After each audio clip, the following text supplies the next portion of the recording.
ఒకసారి bro message చూడు, 4 years love అంట. తనకి ఇంట్లో మ్యాచెస్ చూసారు. ఈ అమ్మాయి వాళ్ళ ఇంట్లో చెప్పింది నేను ఇలా ఒక అబ్బాయిని లవ్ చేస్తున్నానని చెప్తే అబ్బాయిని తీసుకుని ఇంటికి వచ్చింది. ఆల్మోస్ట్ అంతా మాట్లాడుకున్నారు, అంతా ఓకే. క్యాస్ట్ దగ్గర ప్రాబ్లం వచ్చింది.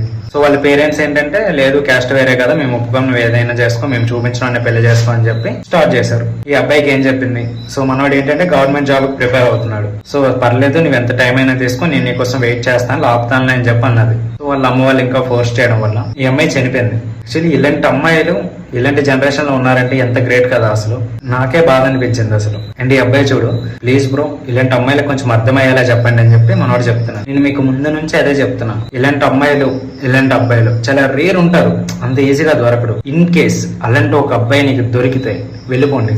ఎందుకంటే ఈ రోజు కాకపోతే రేపైనా నీ పేరెంట్స్ నిన్ను యాక్సెప్ట్ చేస్తారు, కానీ నువ్వు చచ్చిపోయినా లేదంటే నువ్వు ఎవరిని పెళ్లి చేసుకున్నావు, నువ్వు లవ్ చేసినోడు అయితే నీ దగ్గర ఉండడు. ఇప్పుడు ఈ అమ్మాయి చనిపోయింది, చనిపోయి ఏం సాధించింది?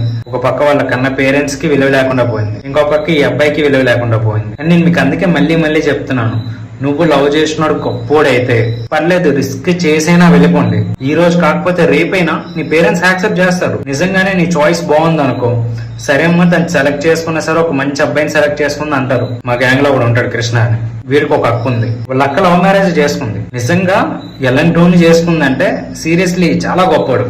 అంటే మావాడే చెప్పాడు, మరి ఒక కంపెనీలో జాబ్ చేస్తున్నాడు, 40 or 50 శాలరీ వస్తుంది.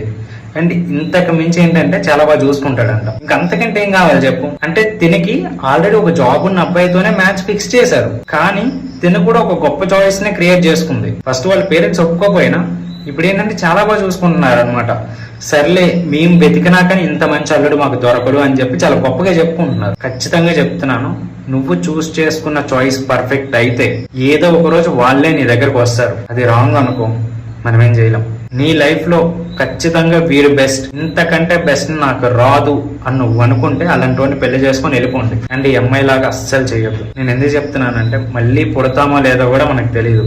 అలాంటి ఉన్న ఒక్క లైఫ్ ని ఎందుకు నాశనం చేసుకుంటారు అసలు?